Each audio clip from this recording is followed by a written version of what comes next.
Hey, this is Pete Turner, and you're watching the Pete Turner Podcast. No, not really. It's the Matt Balaker Podcast.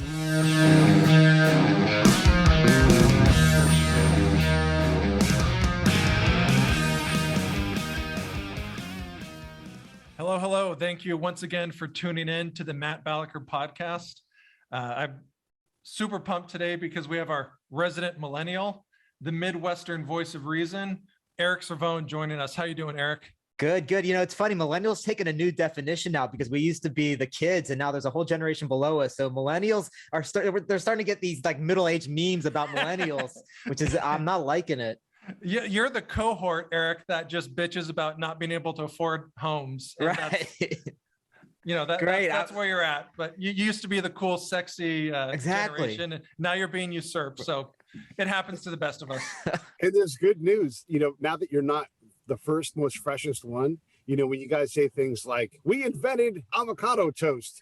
Now you'll be able to look back and be like, we invented that, or whatever it is. You'll have our avocado toast was better. Well, yeah. Eric, do you ever feel like you're not contributing to society or the globe as much as maybe you dreamt about when you were younger? You sound like my therapist every day of every second of my life. Yes. Well, today, this episode will help reinforce how useless you and me are. Just what I need. Yeah. When we think we're feeling good about ourselves, just turn to our guest today because he's well-versed in military intelligence, Bay Area sports, and podcasting. He's a culture expert. He's a combat veteran and former Army spy. He's worked to help the Department of the State, the Department of Defense, and host nation leaders across cultural boundaries, just all sorts of cool stuff. He's the host of the Break It Down show and the brains behind my favorite new charity comedy show in Temecula, California. He's had military posts in Bosnia, Iraq, and Afghanistan. And his proudest achievement is being on the Matt Balaker Podcast. Please welcome my friend, Pete Turner. How you doing, Pete? Hey, man, I'm doing awesome. Thanks for having me on the show. That was fantastic. It's always great to hear someone else do an intro of you because you're like, wait, hold on, who are we talking about? And then you realize it's you, and it's a really good feeling. So thanks for doing that for me this morning. Well, how long were you in the service, Pete? 5 years of active time, and then I did some reserve time, and then I worked on contracts, and then I worked in the Department of the Army. So still wearing a uniform, still could have weapons, but I wasn't in the Army. I was, part of the Army. Okay, so I know you've done that. So if you're a little nervous being on this podcast, I get it. It's totally to be expected. But I'm curious. How did you get involved in the Army initially? I had no plans on getting into the Army. I had my brother joined the Marines on delayed entry about a year before I joined. Even then, I had no idea I was going to join any service. And then basically one day I was pushing carts in the rain at Costco, shopping carts. And I thought to myself, I cannot find a job doing anything in TV or radio or any of these things I thought I was going to do. I have a college degree now. I got to get experience. Well, they got experience in the Army. And a month later, I went from never thinking about it to joining in a month. So you didn't want to join like the Page program at NBC. You're like, the hell with that. I'm enlisting. That's pretty. So rewind a bit. You grew up in the East Bay or break it down for us, Pete. Where did you grow up? Yeah, pretty much the East Bay, sort of not really the East Bay, but exactly the East Bay. I grew up in a town called Benicia, which is like the last town as you're leaving the Bay Area to head back towards Sacramento and everything. So did you get that, Eric? It's sort of not really the East Bay, but it's exactly the East Bay. Thank you for clarifying that. I appreciate that, Pete. Yeah. So you grew up in the East Bay, a beautiful area, and then when did you realize you had this desire or lust to work in television and production and media?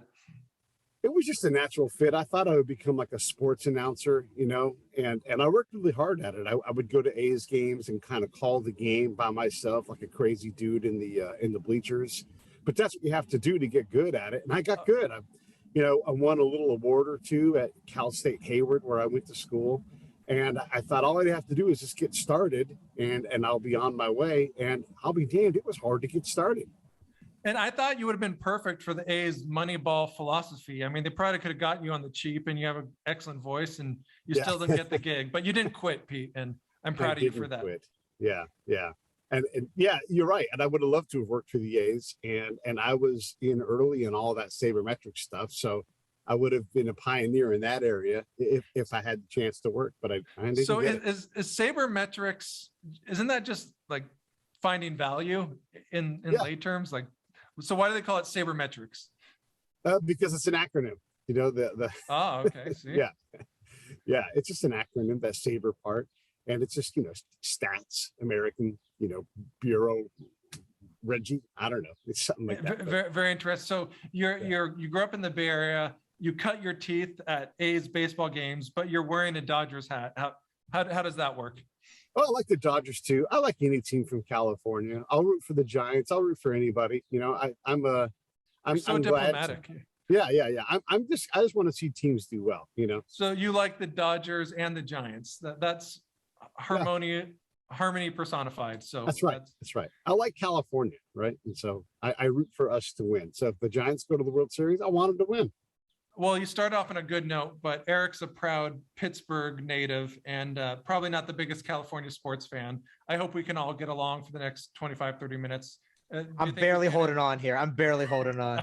Understandably. So let's not get into something controversial like sports. And I want to talk more about getting into the Army. You were a spy. How does one go from, shining shoes to espionage? Tell us about that, please. I tested really well when they're like, hey, take this ASVAB, which is the common test they give everybody, and then take this language test. And I did well on that.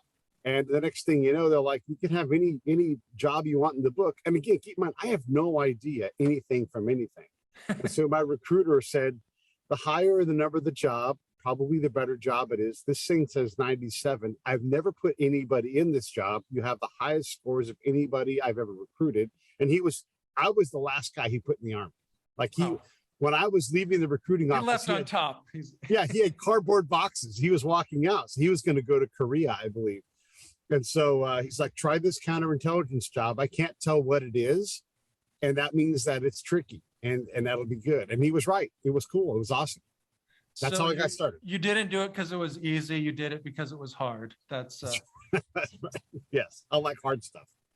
Okay. So you're this young man with skills in calling A's games, and then you tested super well on this exam, and you're in counterintelligence. Like, did you know much about spying before that, or like? No. I didn't know anything about it. I mean, a lot of my life skills that I had accidentally developed were perfect for being a spy, but I didn't know that. And neither did the Army, quite honestly. It was just like, here, go figure this out. And they've got a stack of books, probably 3.5 feet high, that you have to get through to understand rules and regulations and field manuals. And none of them have anything to do with what I did. So you had to have all that stuff in your head. You had to learn all these things. And then you had to go figure out how you could collect in the environment that they placed you in. And the environments they place you in can be dramatically different, where, like, I was a tactical guy, right? I would go off to camp every day in combat zones. There's dudes that go work in foreign embassies, and that's what they do. And they have a completely different career-focused approach as opposed to my, like, today kind of approach. Mm-hmm. So even then, I got lucky that what I did in life lined up with what I did in combat. But I didn't become a good spy for a long time. I had to ask a lot of questions. I had to make a lot of mistakes. I had to figure it out. And there was no direct path. It was all trial and error and toil. University of Phoenix doesn't have a spy training program. I have a degree from University of Phoenix, by the way. The master's. Yeah. That's awesome, but it probably didn't help you in spy jobs. So I'm curious, Pete. I swear to God, it did. Okay, how so? Well, I have a degree in organizational management, right? And my job as a spy was to figure out, how to make us win. And a lot of what I did is I looked at the two organizations and I just said, the outcomes are not matching what the Army or the State Department wants. And then what do the locals want? What does that government want? And I would look and be like, these things just don't line up. So it literally, and I had no idea at first, but I'm like, oh my God, I'm using my master's degree at a high level. I couldn't believe it. It's the dumbest luck ever. Pete Turner has an applicable graduate degree. I think you're the first person I've met with that honor. Congratulations. From the University of Phoenix. From any university. But, yeah. Pete, what years were you active? Who was the main adversary at the time? I'm assuming this was post-Civil War. Yeah. Post Civil War. Yeah. And the main adversary was we didn't know. We That's we fun. were post Russia. We were trying to figure out what to do. Well, And luckily everything's settled with Russia now, so that's yeah, encouraging. it's all good. We took care of it. Yeah. Thanks, Pete. I appreciate it. Yeah, no worries. Yeah, we won the war. But yeah, we really didn't know. We were trying to figure it out. And it's a good question because right before we deployed to Bosnia and before we knew we were going to deploy to Bosnia, the counterintelligence agents were changing. We were all going to wear suits and have at most pistols. So we were literally in the middle of turning our rifles in because we were never going to be a deployable unit. And they had condensed the interrogation company, which is like 100 people in a company. They had condensed them into our company. And they were like, we're going to start chaptering you people out of the army because we're not going to interrogate people anymore. And this is in the late 90s, if you can imagine that. So less guns, less interrogators, and we were all going to wear suits. And then we went to Bosnia and everything changed. Yeah. So what changed in Bosnia? Well, first the digital age started. And we started moving things on hard drives and taking pictures and video of things. And all of that was all brand new because before that, everything was done with like a wooden field desk, a pencil, and a notepad, right? And a lot of that remained. And then you type reports on typewriters. Even then, like there were dudes who were typewriter people when I was in the Army. And the fact that I was relatively proficient on a word processor made me like a high-speed report writer, right? If you can imagine. Because there was no email addresses, none of that kind of stuff. And so it was the opening of the digital age for collection. And we had no idea how it would change what we did, but it did. It changed it dramatically. Our ability to communicate back to the, the headquarters via secured internet. I mean, oh my God, all these things were happening, but we didn't even comprehend it. Yeah. So how did the digital age change the spy game? We could move faster. We could write things faster. You could collate reports easier. It was all like brain power before. Now you have the ability to put things into databases and that kind of thing. It was remarkable that you didn't have to send a piece of paper with a courier to go somewhere. You might still, but for the most part, everything could just be basically emailed to the headquarters folks, and then they could assign tasks via the phone or whatever. So it became the speed of information was infinitely faster. Did it also create additional challenges because, you can be hacked, or at least if you're carrying paper, there's pretty much one copy of it. Like what were some of the drawbacks? No, it wasn't the hacking so much. It was the unfamiliarity. So when I break out a digital camera and I'm trying to, not stealthily, but I'm trying not to draw attention to myself, and they're like, "What's that?" And you're like, "It's a camera." Like, I'm not a spy. I swear I'm not. Yeah, exactly. Yeah. And they're like, "What's that?" You're like, "What's a camera?" And they're like, "That's a camera." And it didn't look like a camera. It looked like a plastic box. Mm-hmm. And they're like, "Well, don't take pictures around here." And you're like, "But I have to, so I'm going to do it anyhow." Oh So yeah, so it was things like that. Or in the Army, it was crazy because the older folks from like the Vietnam generation and that kind of thing, they would say, "Show me how you did this." Like, well, I have a printer. And so I printed paper on it. They're like, "But you just took my picture and now you have it in your hand." And like, it would like explode. These are Army people. And we were exploding their brains with our ability to go take a picture, put it into the computer, and a moment later have a paper picture of them. And they're like, "We can do anything now." I'm like, "Well, what are we supposed to do with this stuff?" I took a picture of a flower today. Does that help you? No. Like, how do you actually apply these things? So it took us a long time to figure it out. And again, like, because I had familiarity, and here's what our field collection kit looked like. It was a giant suitcase that was super heavy. It had a laptop in it. It had a battery in it. It had a portable printer, which was also a scanner. So it was like a tube. And then that was it. And then it had another case full of manuals in case you wanted to thumb through like a Canon camera manual, but because the Army loves manuals. But that's the fact that I could navigate all that stuff and plug it in and make it work made me a computer genius. And there's nothing like, I'm literally plugging off the shelf stuff together, But you did it with confidence and ease. So that's right. And if you'd never seen it, it was like, "What on earth is that spy kit suitcase you have?" I'm like, Well, it is a spy kit suitcase. You were a tech bro long before the millennials right. even existed. So you That's right. show respect, youngins out there. So I want to get more on the specifics of your first spy missions, Pete. So like, are you told like, we're trying to do this today, or like, take us through that? Like, so the basic way it works is someone who has no idea what they're doing starts saying, these are the questions we'd like to answer. And they're the most obvious questions that they can think of, like, is someone going to blow us up today? You know, who is that person?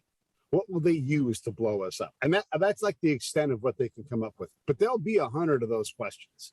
You need to make sure you ask everybody these specific questions. Then you read the questions, you're like, I'm not asking anybody any of these questions. Because, you know, it'll be like, you're at some market in Bosnia. Is anyone going to blow us up today, and where? Please? Like the questions literally are like, Matt Balaker, you know, like you would like insert person and last name. Matt Balaker, are you a terrorist? No. Okay, got me. Matt Balaker, are you associated with any terrorist organizations? Yes. Oh, good. All right. Okay, I don't so know that what to do works now. but this is literally a No one ever actually said yes. No, of course not. I got it done. They're like, hey, whatever you want me to do, man. So so do these people you're talking to, Pete, do they know you're from the like? Yes. Yeah. Oh, okay. Yeah, So I you're never not, hide it. okay. Yeah, I'm not that kind of spy. You're not right? you're not an undercover spy. Like no. I would American. wear a uniform. And at first we would say, hey, we're with security, which I don't know what the hell that means, but that's what we were told to say. And we were also saying, never say you're a spy. And I'm like, okay. And then I got to thinking about it, and I'm thinking, they know. They just assume that anybody they see is a spy, because why would they trust me? I'm an army guy, you know? And so Some guy with an Uzi is asking us questions about bombs, but he's not a spy. Yeah. That guy's with security. He seems dangerous to me.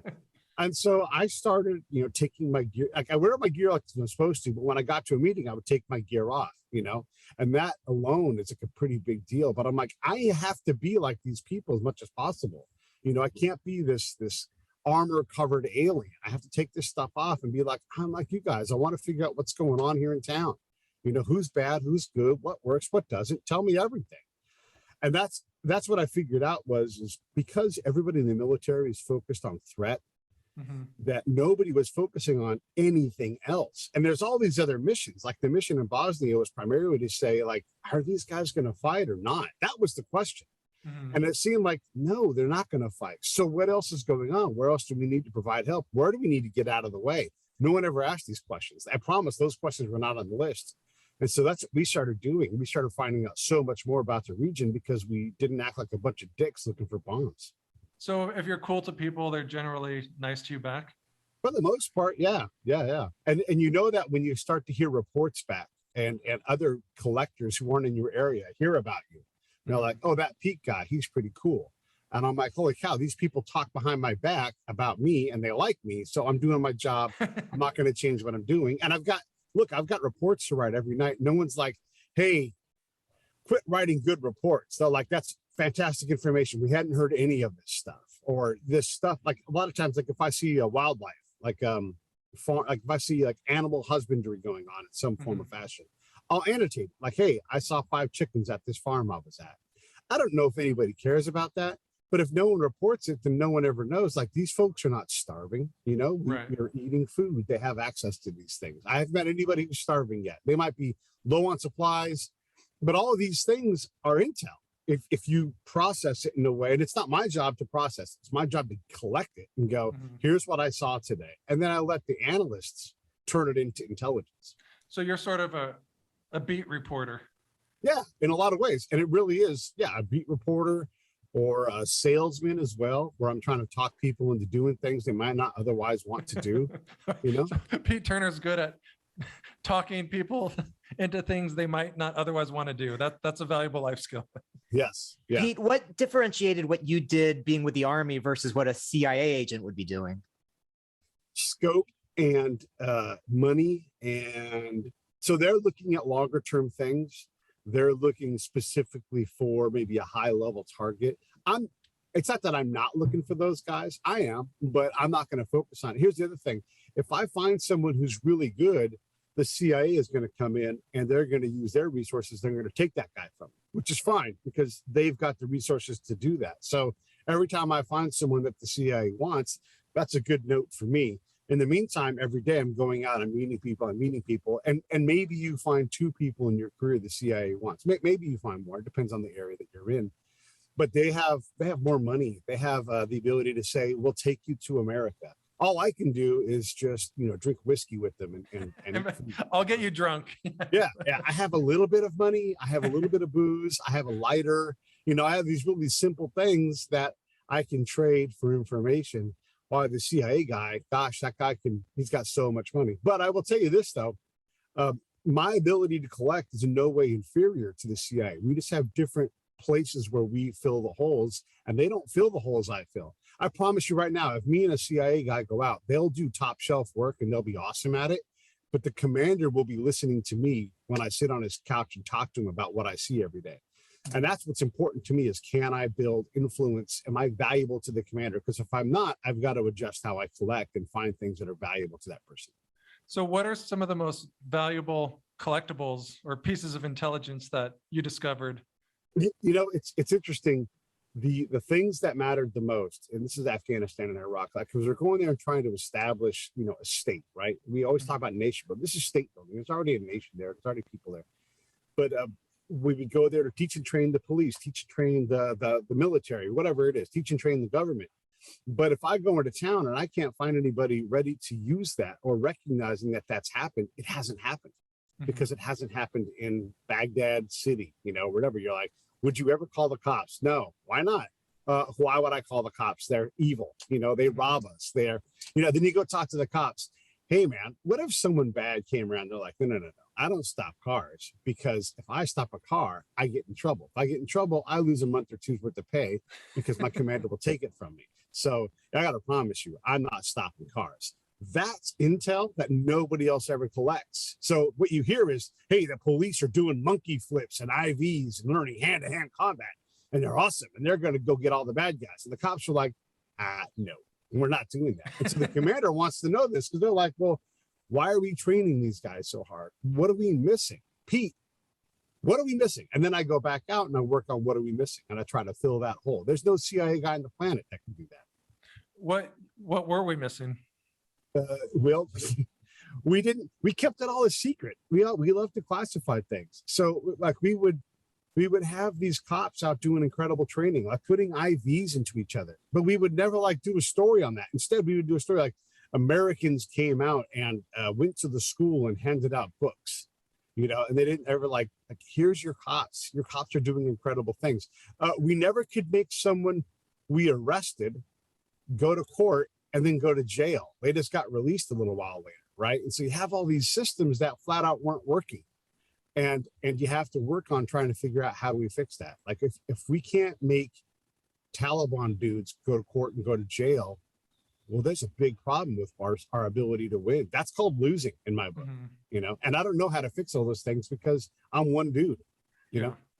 Yeah. So you were in Bosnia, Iraq, and Afghanistan. What was your role in Afghanistan, Pete? It was the same kind of thing where I would go out and I would look at the locals, look at the government, what they were doing. I would look at threat, of course. But here's the thing about the threat thing. Again, I can always, if someone's like, hey, Pete, something bad's going to happen, I would point them to somebody else because there's somebody else they can talk to. And I would try to keep my posture honest and free from threat. I wanted the information. I would say, can you talk to that guy about that? That's his specialization. I always want to hear what you have to say. I always want to know when there's danger. But in this case, go talk to Jeff. And they would go talk to Jeff. All the rest of this stuff, all of the good stuff, all of the things that changed how the unit responded and did their missions was me. And I would go out and find things out like, hey, we went to go teach a bunch of farmers how to irrigate their crops. And I'm like, but they already irrigate their crops. They're like, yeah, we taught them how to irrigate their crops. And so the commander wants to know, like, hey, we're going out and teaching them something they already know. Why are we doing that? What else could we be doing? What's more valuable? Hey, farmers, what do you need? I just need feed and seed. Leave me alone after that because they're farmers, right? And so that's a lot of what I collected because that was what was winning and losing. We would go out and think every day we were winning the war.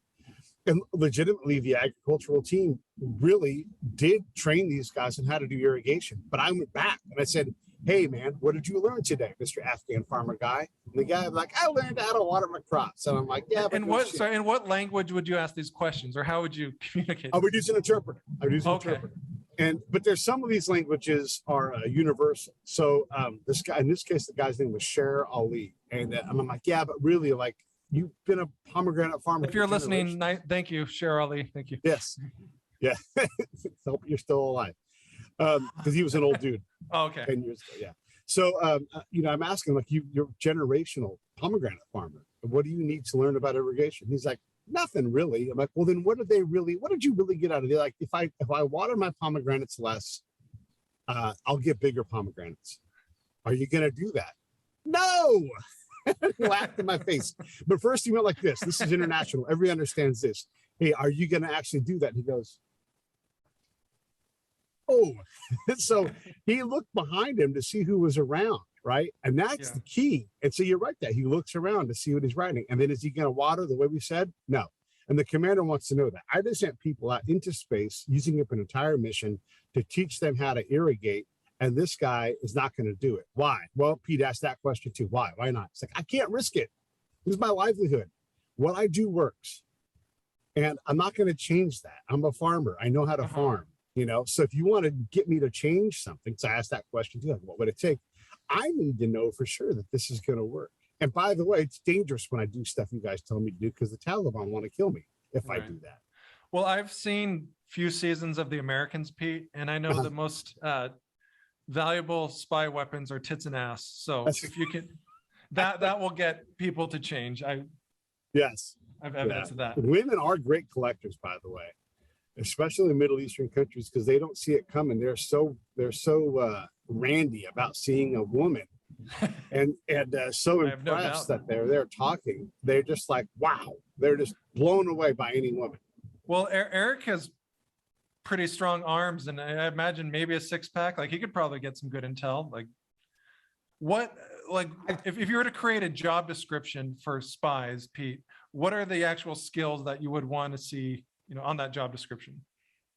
Someone who's confident but humble, someone who is curious, someone who can critically think. One of the hardest things about our job is when you tell me your story, I can't know what you're talking about. I have to go, I don't know what you're saying. And then I have to go through and I have to process it. Like, what color was the car? Okay, great. Why do you think it was a Nova? Okay, great. What else could it have been? And I need to paint the picture myself. And then I have to think about what's in the commander's brain, right? And so that's a lot to hold in your head. And then there's different question sets for each thing you're going to do. So maybe you're a farmer question set, government question set, civilian question set. And so you've got to be able to work through a conversation in a way that's imperceptible and focused on trust. So someone who can build trust, someone who can be charming, all of these things, they're keys to how I collect. The next guy might do something totally different. Right. So you've talked about culture and charming and intelligent. Like, Eric, I think you're perfect for this. You've been in pretty disparate places, like Bosnia, I would imagine, is quite different than Afghanistan. What are some of the commonalities that you learned from the deployments? This is a great question, because it's true. And one of the things is that we were common, right? So everybody's like, oh, Afghanistan and Iraq are totally different. Yeah, but we brought the same playbook to both places. And we failed the same way in both places. So let's start there. Like, what are we screwing up? How can we do less? What do they want to do themselves? What do they need from us to do something themselves? These kind of questions were the things that I learned through my experience to go do. And it made the places universal, because these things were always true, because we were a big problem. We were a net destabilizer. And until we stopped destabilizing wherever we went, then we were the main problem in the area. So that was one of the universal values. If you're going to teach and train the government, you're going to partner with the governor and the chief of police and all these people, there's only room. And I learned this from an Afghan dude. He's like, there's only room for one sword in the scabbard. And so you go to the commander and go, who's the sword? And normally the commander's like, it's me. But the commander, who's smart, goes, well, all right, what's he want to do, right? Everybody cares about their kids. Everybody cares about their well-being. Everybody hates cancer, right? They just, I don't know many people who are pro-cancer. Right. Yeah. I've not met a person yet. And so all of these things are universal values where people want to make sure, I don't want my kid to not be educated, but I want to be in control of when and how and what and all those things. So don't come in here and start teaching my kid things and And we were bad at that, right? We would come in and start putting these lesson plans forward and never took the time to explain to the parents, like, here's what's in this book. We just did it thinking that we knew right. And again, that's when we were the main problem. So those are the universal values. So the universal values is Americans are a problem and wherever we go. Yes. Yes. Yeah. Until we can prove otherwise. And that has to be proved externally. That can't be proved by the American. Nope, we've checked. We are not the problem. Because that absolutely happened. So how long were you in Afghanistan, Pete?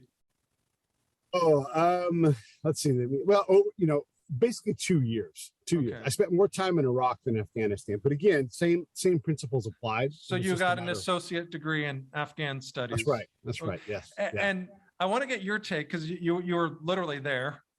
How the pullout was messy, ha ha ha. But what are your thoughts? I mean, you risked your life. There's a lot of danger there. You spent a good chunk of days there. Like, how would you categorize both being there and then the exit? I knew the exit would be bad from the moment that they announced it, because we hadn't earned the right to get the job correct. We never trained for it. We never developed a reliable government. We never bothered to test it. I tried to, and I can only do so much. So one of the times was we got into a firefight, and the Afghan police put in a request for more ammo. And so I tracked that request up the chain, right? And so in theory, if a government works, ammo should come down in a fairly short amount of time later, because these guys are on the side of a mountain and getting into firefights. That request was killed by an American. So someone outside of the Afghan government chain's like, no, I don't trust those guys. They're bad people. And so I went and asked that guy, I'm like, why'd you kill that request? They're like, well, that guy's with the Taliban. And I'm like, how do you know that? Well, I read his report. Like, you've never met the dude, but you killed it. And by the way, you're not in the government. Yeah, but my partner is the guy that handles that, right? So when you see those things and you hear that we're going to pull out, you know that the Afghans are better at instability than we are, and that they're going to figure out, they're just going to flop sides. They're just going to figure out the next way to adapt to the time. Yes, there will be a reaping, but that's not new for them. So I wasn't surprised that it failed. I also was not surprised that Joe Biden and his crew, it's not a political statement, it's a factual statement. I wasn't surprised that they screwed it up, because they have been horrible at foreign policy the last however many years him and his people have been around. They always get it wrong. They failed in Syria, they failed in Libya, they failed in Iraq. I mean, how many more failures do we need? Well, there's more. And so when you have people at the policy level who don't have the ability to create a win reliably, then they don't get any credit and they don't get any trust, because they've blown it all. Their policies have been wrong. And so and again, that's not a political statement, it's just factual. Look around. Iraq was terrible. We knew that departing. I mean, I'm sure there was bad policy across party lines. Like, I'm no expert, but I don't think it's only. Yeah. But they're not in charge right now. The Republicans aren't in charge right now. You're absolutely right. They were for a chunk of our time in Afghanistan. Yeah, for sure. And George Bush got it wrong. He was wrong. The Bush doctrine's wrong. Freedom is not a universal value, or if it is, it's not a freedom that we recognize, right? And so the whole premise of going and the Bush doctrine is wrong. President Obama was wrong for following the Bush doctrine, because it's wrong. And we didn't have the capacity. We didn't have the desire to create the capacity. We didn't care enough to realize that. And so the generals were wrong. So generals, Republicans, Democrats, all of the people at the highest levels who are making these decisions were doing it on a false premise. I mean, I can't tell you how ill prepared every unit was when they got to the theater. And the reason why I knew that is because I had done so much deploying. I had stayed and watched unit after unit make the same mistakes. That's why I can say that, because if you were prepared, you would get better over time, but we didn't. Right. So knowing what you know now, Pete, if we could rewind to call it 2001, 2002, what would you suggest we America do with Afghanistan, if anything? I would focus a whole lot less on lethality. You want to be able to impress people with your ability to make them regret their decisions physically, financially, and all that kind of thing. But instead of, look, we have an obsession for lethality, just an absolute fetish, right? And I wrote about this recently where, you can see Green Berets talking about how many scopes, which scope to have on their rifle. But every Green Beret I've talked to, and nearly every SEAL, and every person who worked at the special operations level, if I say to them, you had more conversations or fired more bullets in combat, they'll all say I had more conversations, which we weren't prepared for. The bullets. We prepared all for the conversations? Not really. And so you have all We these just kind of winged it. Yeah. Yeah, exactly. We just kind of winged it. We didn't learn how to work with interpreters. We didn't teach interpreters how to work with us. We didn't build teams for that thing. And here's the thing, the main thing that we're doing is talking to people through interpreters, and there's not an institutional answer on how to do it right. So how about we just start right there? Learn how to talk and have less people talking, and then be less in the way of our own success. That's what I would bug people to do. There are so many communication teachers right now that just creamed their pants based on what you said, Pete. That was beautiful and true. So what are some of the biggest misconceptions that civilians like Eric and me have about military life? There are brilliant people in the military. If you go into, say, a brigade is 5,000 people, give or take. Mhm. If you go into a staff room there, half of the people have master's degrees. Probably a quarter of that half have 2 master's degrees, and they're working on a PhD. I mean, there's a lot of people, and their master's degree are not in like French literature. It's in moving armies across, a body of water. Like meaningful stuff. Yeah. Yeah, actually in their field. And so the other thing is we talk about leadership a lot in the civilian world, but in the military, you actually are developed, mentored, go to schools for it. And it's not just like, there's no born leader, right? You have to go and you have to learn how to do it so you can earn the respect of the people that are led. So it's the leadership level. When you see a good leader, you recognize it. When you see someone who cares, it's not just that they're the boss, they tell you what to do, but there's actual capacity and passion in for the well-being of the people they lead. Those folks are incredible when you see them do that. Yeah, football coaches do that well. Mm-hmm. Yeah, talk to anyone, and I mean like 100% of people who have served and who've also gone to, say, college, and say, where have you learned more? 100% will say through the service. Yeah. And also, like, if you were to take 18-year-old kids who graduate and a person who does a 5-year hitch, and you put them in the same state school setting, I promise, yeah, it's going to be bad for the 18-year-old. They're going to get worked over as a group, Yeah. So you have this kind of talent to understand cultures, and you're an excellent communicator. Obviously, there's some unrest right now between Ukraine and Russia. Yeah. And if you were tasked to mediate Zelensky and Putin, or for instance, how would you solve this whole thing? Just break it down for us. Make it simple. If I was somehow given that job, and my job was to create unity, I'd want to understand where each of them were. Like, can I even put them in the same room? And if I did, like, what's even possible?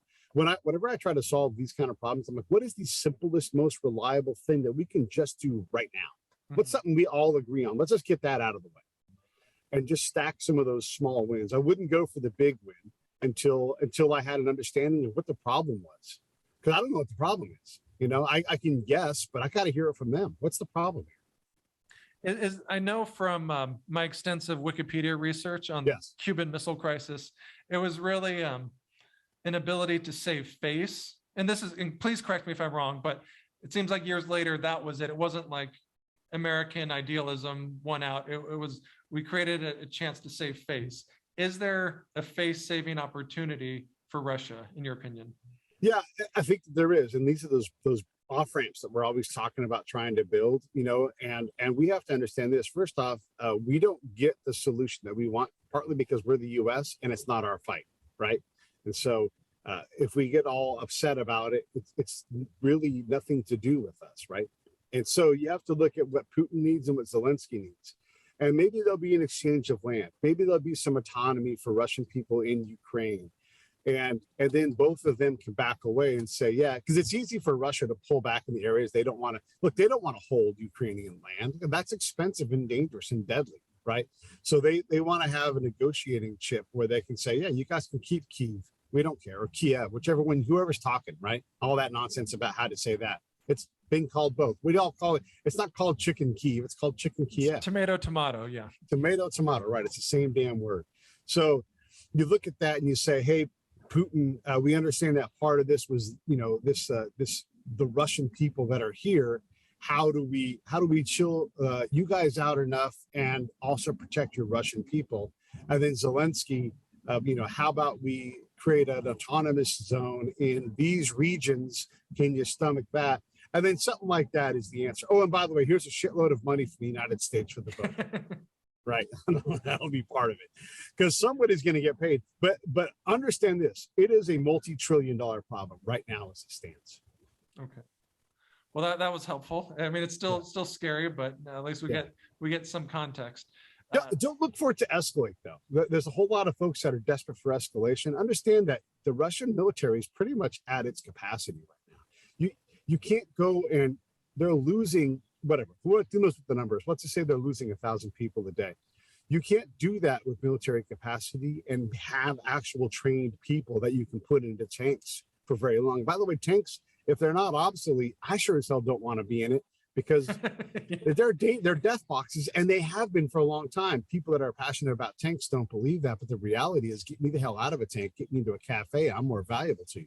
You know, I can do more by drinking hot chocolate with the Ukrainians or the Russians than I can sitting in a tank. It's when you said cafe, I thought that was like an acronym for some military. No, but you're actually like a place where they serve lattes and cappuccino and biscotti. Exactly. I like that.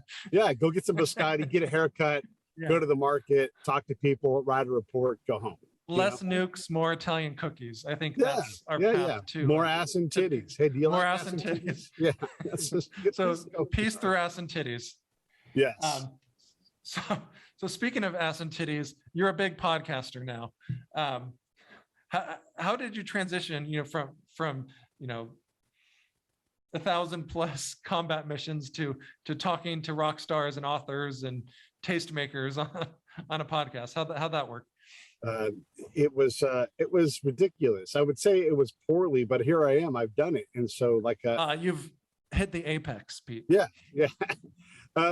Bruce Dickinson's going to be on the show here in the next week or three, and there's nothing. Look, he is one of the greatest entertainers of all time. You don't have to be an Iron Maiden fan. Just you look at what Iron Maiden has done, what this man has done, and you're like, what?